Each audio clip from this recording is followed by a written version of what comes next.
Hello everyone, my name is Amber. Welcome to my channel, Amber Reads Romance. I am here with another vlog.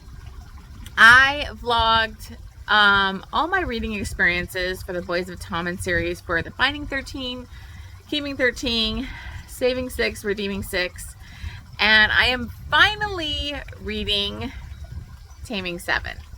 So of course I had to do another vlog. I'm actually out, sorry for the boobage going on here, but I am actually out trying to get some more sun.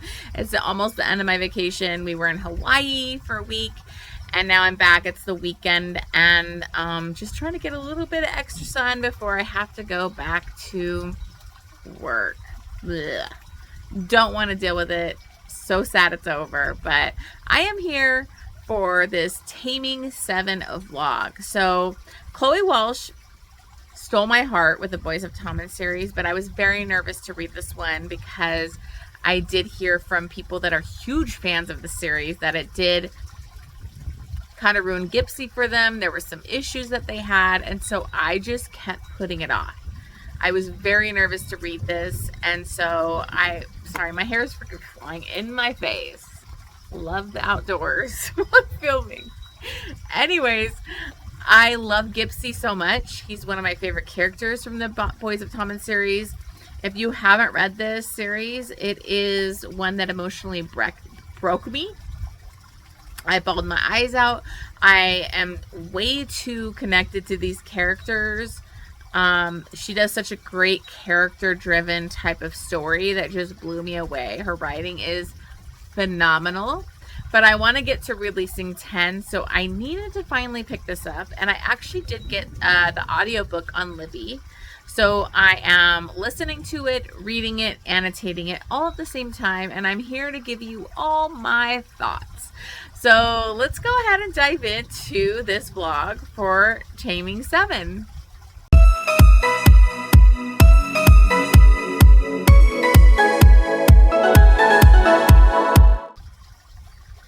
Okay guys, so again, I am sorry if I'm annoying you out here out my bikini, but I just need to do a check-in because I'm about 36% through already. And so I want to get a check-in in because I'm just already diving in here. Chloe Walsh always manages to just hook me. And, you know, I am not relating to this or as emotionally invested as I was on the previous 4 books, but I think it's because those were just such devastating stories. Gypsy's childhood story is very traumatic, so he does have his own devastating backstory. So it's not that it's not sad, it's just, I don't know. Joey is my favorite character out of the series. And of course, his story is the most tragic. And I literally bawl my eyes out over Joey in all 4 of the previous books. So I just have a special connection to Joey. I love him so much. I'm sorry. I hope this water fountain behind me right here is not too loud for this video. But I didn't really feel like getting up and filming in a different area. I'm out by the lily pond. It's really beautiful. I'll see if I might have some footage that I can film and show you guys, because earlier, or I already did film. I'm not sure the quality though, because it's hard to see my video when I'm out in the dark, in the bright sun. But my mom has turtles in the pond and a bunch of fish, and so I was like feeding the turtles, and they were so freaking cute. So you might see footage in there in this vlog, not sure. But anyway, sorry for that loud fountain if it is bugging you. So anyways, Taming 7. What's this about? This is Gypsy and Claire's romance. Now, they have been teased throughout the last 4 books. And Gypsy is our comedic relief.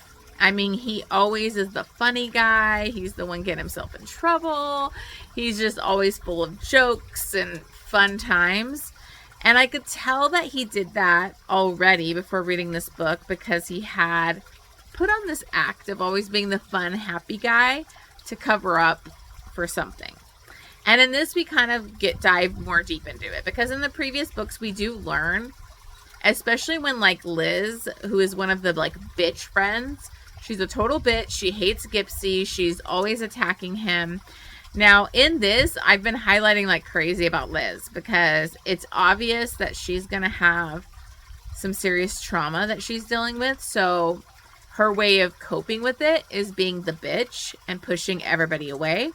I think her book is a releasing 10, if I'm correct. I didn't look ahead because I didn't want to spoil anything, but I do know that that book did deal with sexual assault. And I know people were attacking Chloe Walsh for her story that she was telling, which fucking pissed me off. I wasn't even going to get into that in this blog, but it infuriated me because every author has a right to tell their story. And the fact that sexual assault and what really happens and the aftermath of it, I haven't even read the book, but I really want to read it because I connect to that on an emotional level. If you've followed me before, you may have seen how I connected to Victoria Lum's When Hearts, was it Awaken? When Hearts, oh my God, I can't remember. But anyways, that book I really connected to because the heroine had been sexually assaulted and she cut, and I can relate to that story. I don't really tell my story here, but I think you can tell what I'm saying. And so I really think it's important for authors to tell that story. And in this, we get a lot of hints to Liz's trauma because something happened to her. And she used to cut, she used to self-harm, and she got kind of better and whatever. But, you know, Claire is one of her best friends, and she has been pushing Claire away because Claire will always, she feels like Claire takes Gipsy's side, and for some reason she decides to put all her anger and hatred on Gipsy. Now, there's this guy, Mark, that is like Gipsy's stepbrother that I think might have been the cause for Liz's sister's suicide. And there was rumors that she had killed herself because of what Mark did to her. I don't know if that's the full story or if maybe Liz was sexually assaulted, because I feel like that's might be the option because of how she was self-harming. That happens to a lot of sexual assault victims. It does. And it's important to show that story. And it's not glorifying it or romanticizing it or like people were accusing Chloe Walsh. It's telling the truth. It's telling those victims and survivors' stories. Anyway, sorry to get on my soapbox. I need to get off of it and talk about Taming 7. But there's a lot of hints to hear about, you know, Gipsy's trauma, Liz's trauma. So Gipsy's trauma was, he was, I think, 7 years old when his father and sister died. They died in like a drowning accident. And Gipsy was saved, I think, by Claire's father, if I remember correctly. And he felt really guilty about being saved. And his sister and father died. So he has a lot of PTSD. He has night terrors of the drowning. He really has a lot of anxiety and issues, and he really uses Claire as a crutch. They are childhood best friends. They're in love with each other, but he will never go there with her, even though he flirts and is like the funny Gipsy and like always saying things to like irritate her brother because her brother is one of his friends. But he doesn't feel like he is worthy of her because of his trauma and his issues. He does seem like he's almost bipolar, but I think the only thing they brought up is his ADHD and his like spontaneous behavior. It seems like a little bit more than ADHD to me. My son has ADHD and he does not like act like that. It felt more like based off his trauma, and maybe he might be bipolar. I don't know, because he goes in extreme highs and lows. He also has put on this persona of Gipsy. So, like Claire said, Jared is his real, like, Gibson is his last name. So, it's Jared Gibson. And she feels like everyone else knows Gipsy because she knows Jared. Because she knows the real him, and she knows he puts up this facade to kind of look like he's happy, pretend like he's happy. That's his way of coping, of being like the funny guy, the one with the sense of humor, like the one that's cracking jokes. But really, it's just hiding the sadness and issues he has very deep within him. And his mom had married this other guy. I think she might have married him when his dad was still alive. I think she might have cheated, if I'm getting it correctly. And he had this stepbrother, Mark, that was that stepbrother that might have done something to Liz's sister. We don't really know. But this Mark guy sounds creepy as fuck. And there's lots of hinting about him in this. So I'm thinking he's going to be a shady motherfucker. And we're going to see what he's up to here. But so far, I'm actually really liking this. I'm not seeing it ruining Gipsy yet. But again, I'm only 36% through. It is sad to see Gipsy so lost and depressed and just like pining after his woman but never being with her, and how like much Claire gives herself over to him and is like there for him and supports him through everything. It's just tough to watch because, you know, they're not together. And she had brought up she was jealous because her brother Hugh was actually with Liz when they were younger, and she was jealous and angry about it because she's like, well, why does he get to be with my best friend? But me and Gipsy still aren't together. And it's because Gipsy has trauma and keeps her, you know, on the hook, honestly. Like, his friends were like, you know, if you don't want to be with Liz, fine, but stop leading her on because she needs to be able to move on and not just be constantly waiting for you, which is completely true. Gipsy and her have this kind of toxic codependent relationship, and she's never going to want to be with anybody because she's always holding out hope for her and Gipsy. So anyways, I think I'm going to end this check-in here because I want to get back in the sun for a little bit, maybe just a half hour more, and kind of continue reading. But I will probably follow back up with you guys once I'm like 60% through. That's what I usually try to do with these vlogs. But I'm still enjoying it. I love all the looking back at like Joey and Aoife of them having a baby together, and just their story was just such a hard one, happily ever after. And I just loved, you guys, Joey is always going to have a special place in my heart. He just is.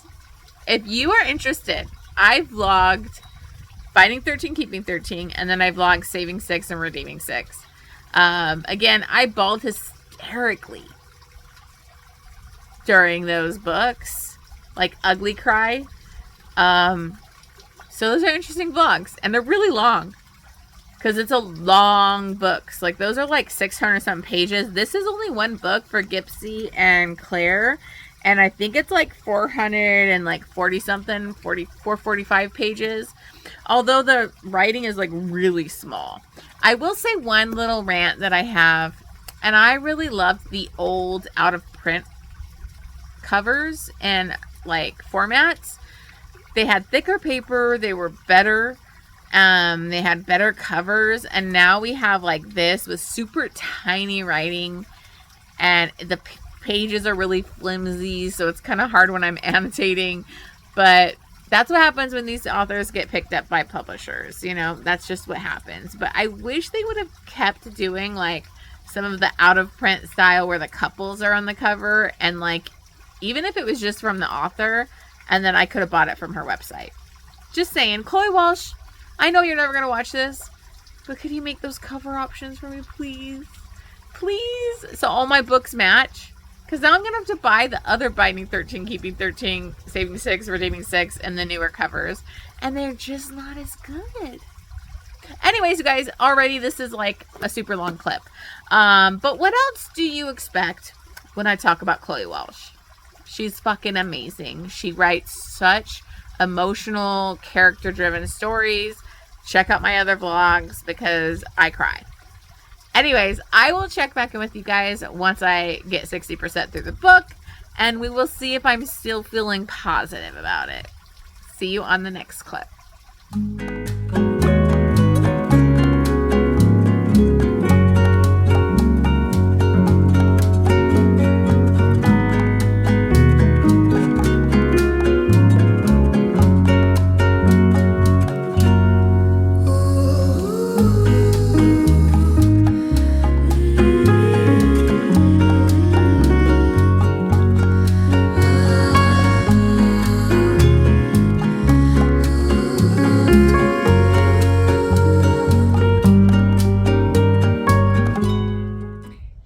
guys. So I am here with just honestly a really quick check-in because not much has happened plot-wise in Taming 7. Again, these books are very character-driven, not a lot of plot going on. But I am about like 60% through, and really like the main things that are happening is like just the frustrations for poor Claire, like of, being in love with Gipsy and him never going there. They're so close and both in love with each other, but nothing's happening. And then like one night something does happen and he fingers her and gets her off. But then he like leaves super early in the morning and kind of avoids her for a day, which really hurts her. And she's just like, what the hell, and then now he's pretending kind of like things are like they usually are. And it's just really heartbreaking for Claire because she just loves him, wants to be with him. And then the other stuff that's going on is like a lot of drama with Liz. So you can see a lot of stuff being set up for like what happened with Liz's sister. There's a big blowout that happens because Liz is like really aggressive, really being a bitch to Gipsy. She really goes out of her way to treat him horribly, and she like kind of pushes Claire away and is like angry with Claire for picking Gipsy's side, and it's just a complicated thing. Claire at one point is really worried about her. She thinks she's cutting herself again, so she does go and talk to her mom, and she finds out like her father and her mom split up and she had no idea. And like then Liz shows up like infuriated that she went to her mom, and she's like, that was actually like a wound that I got on barbed wire, and you would have known if you would have asked so and so, and just like losing it. And Gipsy was there, so she starts losing on Gipsy and like how his family ruined her life, and his brother raped her sister and got away with it, and he's like, he's my stepbrother, he is not my brother. And he keeps saying like he knows the truth, but he can't really tell her because she would just still have the way she views things is how she's going to view it and make him the villain. And so I'm wondering what's really going on. Then he leaves that whole like fight situation and shows up home, and his stepbrother Mark has returned home. He's married and has a kid and is back. And so he literally like loses it. And Claire goes looking for him after she kind of like tries to mend the fence with Liz. Like Liz is just like a wreck, and she tries to like go see him, and she runs into Mark, and she's just like creeped out by him. He's a total fucking asshole. So I don't know what's going on with this Mark guy and what he's really done. So that's going to be kind of interesting to see. But like, since he's not really doing anything like Gipsy with her, she's like, this other guy wants to try and date her again. And so she decides like, I'm going to date him because like you won't do anything. Like we're always in this limbo. And so he gets really jealous and upset. And he had previously overheard them all talking about him like trying to date her so he can get in her pants or whatever.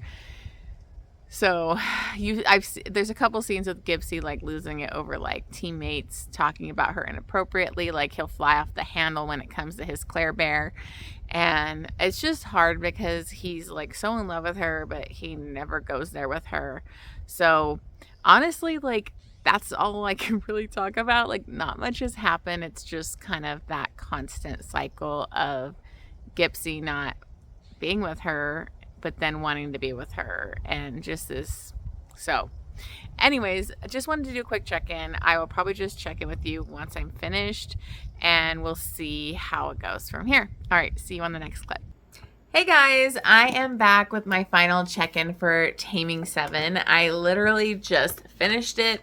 It's a little bit later at night. I was getting pretty tired because I was getting kind of emotional with this. So, yeah, Taming 7. What another ride. Another emotional Chloe Walsh book. What else do you expect at this point? I mean, I literally bawled hysterically for all these 4 books right here. They wrecked me so bad. This one I didn't get as crazy with my crying as these ones, but I did still cry multiple times in this book because I did start to clue in earlier in the book on some hints that were being laid out about what really happened to Gipsy, what was going on with this Mark that was his stepbrother. And we do finally get that reveal of like what happened. But basically kind of, where do I even start with this? So, you know, Gipsy, where I left off, I think, was the frustration cycle of like Claire wanting to be with Gipsy and him like never following through. And we do finally get to that place of him being like, fuck this. I want my girl, you know, especially when she goes out on that date with that other guy. It was a pretty crazy scene because he's like, you're like getting in a relationship with somebody while you're already in a relationship. And she's like, we don't have a relationship. Like, you won't make a move. And they kind of get into it. And like he wants to be with her, and she kind of lets him know, like, I know you love me, you tell me you love me, you say all these amazing things, but I'm sick of you stringing me along, type of thing. I need you to show me you love me. Like, I need us to like figure this out. And then of course he doesn't step up again. And then eventually, like when they were gonna go to like the Halloween thing, they all had like couples outfits with everybody. They kind of get into this huge argument on the road, and she makes him pull over. And of course, they're in like the pouring rain arguing. It's just very a cinematic moment. You could just feel like the Notebook vibes of like a fighting in the rain. And then, of course, she's just laying it all into him. And Gipsy is like, basically like, I'm scared. You know, I love you. I don't want to ruin anything. All these type of things. And they're screaming one moment, and then the next they're like making out. And they basically go back to one of their places. I think it was her place. They were supposed to go to this party. And I think it was a Halloween party. I can't even remember. But they were supposed to go to the party. And they ended up just going back. And they were like making out for like 3 hours. And they basically decide like, yeah, we're boyfriend and girlfriend. And they make a go of it. And then, of course, this leads to a whole fractured thing with Claire and Lizzie. And I gotta say, I know Lizzie has trauma and whatever, but the way she treats Gipsy is just so horrendous in this book. Especially when you learn about what happened to Gipsy, and it's so unfounded the way she has treated him. And so it makes me really hate on her, but I'm sure we're going to figure out a lot more to Lizzie in releasing 10. But so, you know, there's this big fracture between all of them because, you know, basically like Lizzie is like forcing her to pick sides, choose him or me. And, you know, Claire's like, him. Like, I'm going to choose him. Like, you haven't even been a good friend to me. You treat him like crap. You're a bully. Like, these type of things. And Gipsy is everything to me. He's my first best friend, my true love. Like, they really are soulmates together. You know, Claire gives him so much support. And Gipsy is just so loving. And he loves her so much. So, kind of everything kind of comes to a head. There is some other stuff going on, like when they are finally getting together, and he gets mad. I think he leaves at one point and he ends up at a bar, and the chick that was like his school admin person, because I don't know if I brought this up, but this chick that was like the secretary or whatever at the school basically groomed him and had him do stuff with her. And she showed up at the bar as like Catwoman was trying to like fill him up and stuff. And he basically tells her like, don't touch her dick. And she's like, her dick? And he's like, yeah, her dick, like Claire's dick, like don't touch it. But, you know, Claire gets photos. She sees photos of this situation and she gets all upset thinking it's like he lied to her and all this stuff. But once he talks to her and is like, it's not what you think, you know, and explains the situation, she fully trusts him and believes in him. And so I do appreciate that it wasn't going to be some stupid like breakup over these pictures that weren't what she thought they were. So that kind of happened. So like, and then he kind of fesses up to her later about this whole secretary situation, and he opens up to her about it, which that was hard enough. He can't even open up about the reality of what really happened to him, which is the big kind of like reveal that happens, because he disclosed something to somebody before. So I'll just get to that real quickly. Real quick before I get into that, I'm all over the place. She actually like goes and confronts the secretary at the school and like wants to press charges, and Gipsy's like begging her not to. He's like, if you love me at all, you will leave this alone. And she's like, fine, I'll leave it alone, but she needs to leave the school. Like, I won't have her like being a predator against other young teen boys, because when she got involved with Gipsy, he was only 15 years old. They never had sex, but she let him touch her and practice on her because he didn't really want to be touched and stuff. So that leads me into all this groundwork that's kind of hints into like what really happened to Gipsy. And I did kind of have suspicions early on because it kept being like him being like, oh, well, he didn't rape her, but not saying he wasn't a rapist, about his stepbrother. And so I kind of had a feeling that his stepbrother did rape him. And you kind of get a quick little confrontation between him and Mark, where he's like, has a letter that is from Lizzie's older sister and kind of says the truth about the fact that Mark had raped Gipsy. And he basically threatens him, like, I'll release this, I'll go to the police, or you need to like leave, like you need to move away. And so he does. So we kind of know right there, we know he raped him. And I just kind of had a feeling with the way that he said earlier in the book, he didn't really feel anything with people. He didn't feel anything with like the physical touch or like touching, except for when he's with Claire. And it's obvious because he has so much like trust and feels supported by Claire. He feels safe with her. You know, there's other things that kind of just, all these things kind of hint you towards this. There was a scene where he was having a PTSD dream of being like pushed into the mattress. And then it's mixed in with his like nightmare of drowning. So that kind of seemed weird. I thought originally when I read that scene that maybe Mark was like beating him. Like, I didn't fully think he was like assaulting him yet. I just thought he was like a bully brother. But the more of these hints that you see with Gipsy, it becomes obvious that he was assaulted. And so when that happened, it was still very emotional. And then he doesn't tell her the truth about what happened, and he's been taking Lizzie's abuse for years, and it wasn't her sister that got raped. So how this all comes out for Lizzie and Claire and everybody else is they go to the big like dance for Taming, and he had the tickets, and so she had to run up to his room to get him, and the letter was mixed in with it. And at the dance, she opens it up and reads it, and it is fucking devastating. What this girl kind of explains in this letter, it's a letter from the girl that killed herself that was Mark's girlfriend, and she also happened to babysit all the kids and stuff. So it was kind of like her letter apologizing for what she did, because Gipsy actually disclosed his abuse to her and she didn't believe him, and she believed her boyfriend. And so then she actually walks in on her boyfriend raping him. And it devastated her. She felt guilty. She didn't listen to the kid. She didn't try and help him. And here he was being raped. So you kind of find out from the age 7 to 11, Mark was raping him. And now it makes sense why he would always sleepwalk and go sleep across the street with Claire, because that was how he would be safe from the assaults. So I was bawling pretty hard when you see this letter, because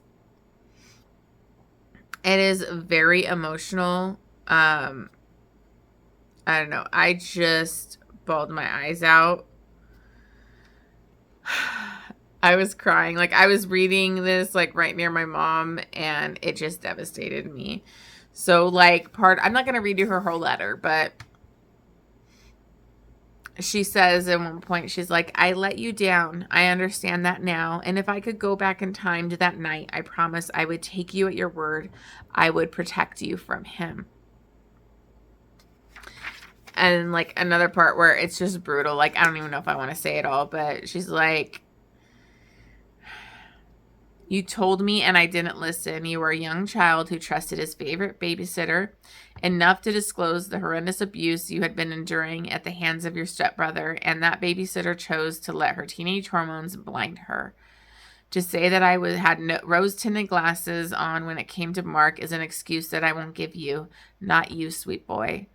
The fact of the matter is that I didn't want to hear it. I didn't want to see what was happening. I had the incredible blind spot that I couldn't see out of when it came to him. But I saw tonight when I walked into your bedroom to check on you and found him pinning you to your mattress, raping you. I think I died inside. Your eyes, you look so broken, so defeated. You weren't making a sound. Your tears were as silent as my voice, and I'm so sorry for that. I don't know how I'm supposed to live with myself, allowing you to suffer like you have. I honestly don't think I can.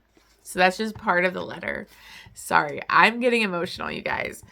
I thought that he was probably assaulted by the stepbrother, but I was thinking that can't be it, because I know that Liz has sexual assault trauma, I believe, in Releasing 10. So I was just assuming it was not going to be, I was like, we can't do that to Gypsy too, you know?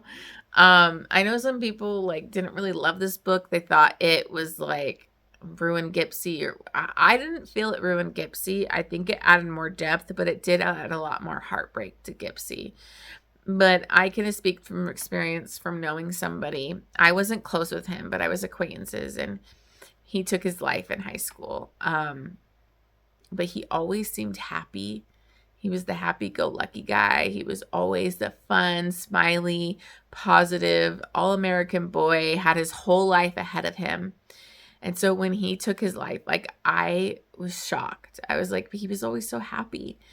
And that's what Gypsy does. Like, he really portrayed being the happy, I'm always good, I'm always fine, I'm the life of the party, I'm the funny guy, to hide the trauma and depression and self-hatred and shame and all those things that come from being assaulted. And I think it's so important to tell that kind of story. And Chloe Walsh isn't afraid to tell that.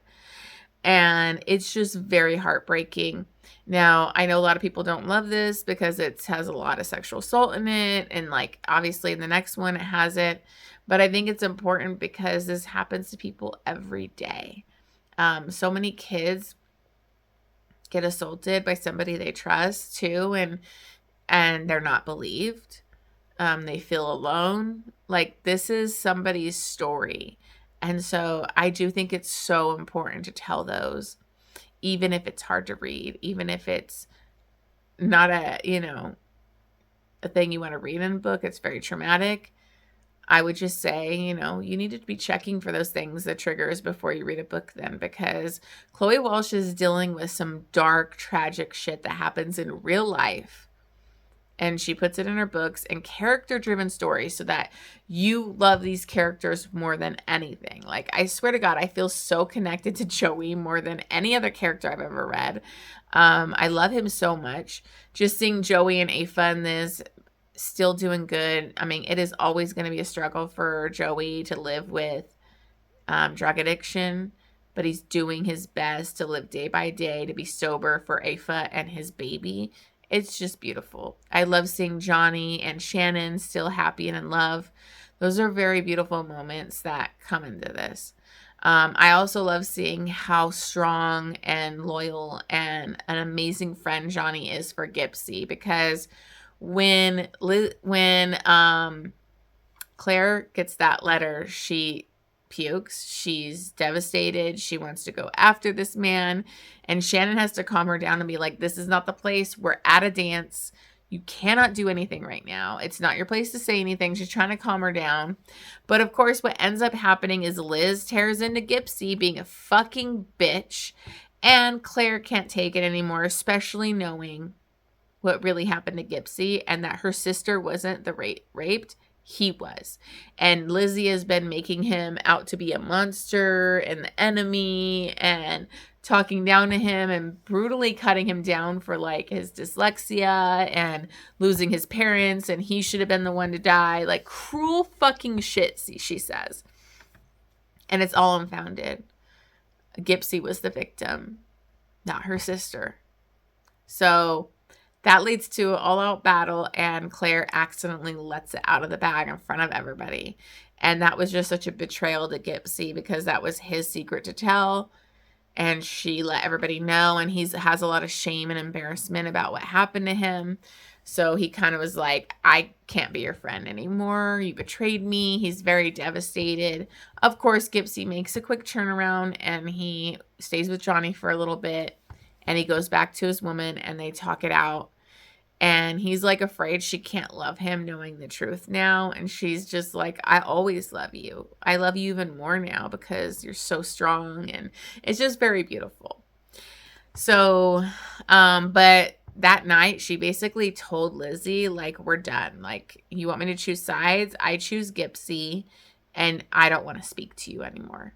Because what's so horrifying about that is Lizzie can't even believe the truth. She's so stuck in her narrative of her sister being the victim and Gipsy defending his brother, which he never defended, the stepbrother, that she won't even listen to the truth. And she's being a stupid bitch. So I don't know how Chloe Walsh is going to redeem her for me, because I'm very angry with her in this book. And so now they're like, drawn lines. Like, Johnny's like, I don't care what you have to do, Shannon, if you want to be friends or whatever, but like, I choose Gipsy and fuck this bitch.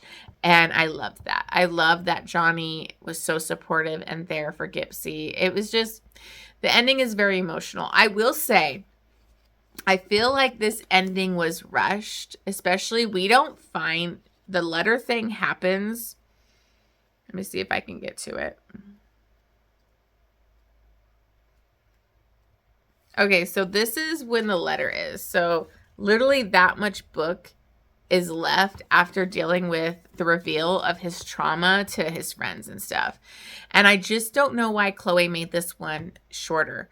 I mean, we have 2 books that are over 600 something pages on Johnny and Shannon. We have 2 huge books over 600 pages on Joey and Aoife.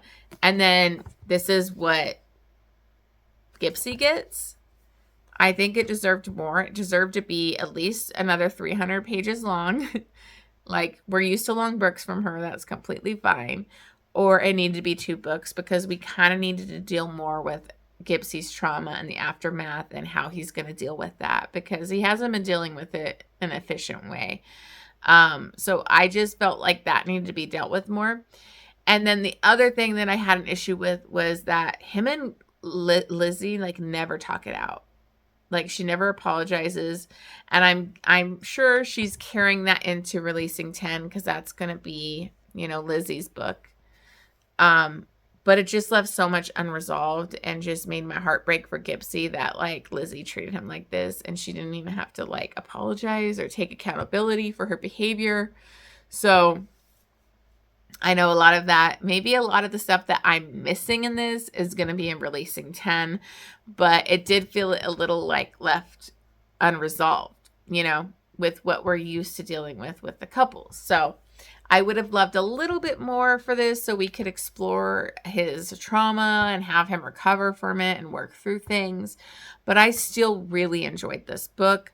I didn't love it as much as the first 4. I gave the first book 5 stars. It was good. It was really good. It hooked me. I had never read Chloe Walsh before. I gave the other 3 6 stars. So they freaking blew me away. Honestly, I should probably go back and give that a 6 star too, because it still was really good. But I didn't know what to expect from this author at that point. But this one is not a 6 star. Like, it doesn't fully reach that, especially with the points that I said were kind of missing. The length of the book, the kind of rushing and capping up, like wrapping up with a bow, this trauma at the end when it is not okay. He still has a lot to work through. I just wanted a little bit more. So I'm kind of between a 4.5 and a 5 star, because I still cried multiple times. I still care about all these characters. And I still loved it. Even though it wrecks me every time I read these Chloe Walsh books, but, I'll probably, I don't know. I probably will maybe give it like the 4.5, because with those issues, it's not fully a 5 star for me. But it definitely could have been there if we gave it like a couple hundred more pages to deal with Gipsy's trauma. Anyways, this clip is already like 20 minutes, you guys. So a lot happened here at the end of this where we're finally getting to the nitty gritty of like what's going on here. But yeah, it was moving. It's another Chloe Walsh. I'm telling you, she writes amazing character-driven stories where the characters just mean so much to you. It's hard to explain. It's just they really have a special place in my heart. And I love Gipsy and Claire so much. They're so good together. She's so ride or die with him. I love her. So definitely a great series. You know, one of my favorite series of all time. Next, I need to read Releasing 10. I'm going to give myself a little break from this, though, because this was just heavy. It's just heavy. So maybe not this next month, but maybe the following month, I will read Releasing 10 probably. But anyways, thank you so much for watching this. I love Chloe Walsh, and I just want to support her so much with everything that's been going on and her backlash that she's gotten. So I hope you go out and you get these books or give it a go. If you haven't tried Binding 13, Keeping 13, I highly recommend them. They are amazing. They were my top books of the year when I read them in 2020. I think it was 2020. Whatever, guys. Anyways, it's late. I need to get to bed because I'm going back to work tomorrow after my vacation, and I'm not looking forward to it. But thank you so much for watching this. Let me know your thoughts of this book, if you have read it, if you felt like there was stuff missing, or if you loved every moment of it. Let me know in the comments below. I love hearing from you guys. Thank you so much for watching. Don't forget to hit that subscribe button, and I will see you guys on the next vlog.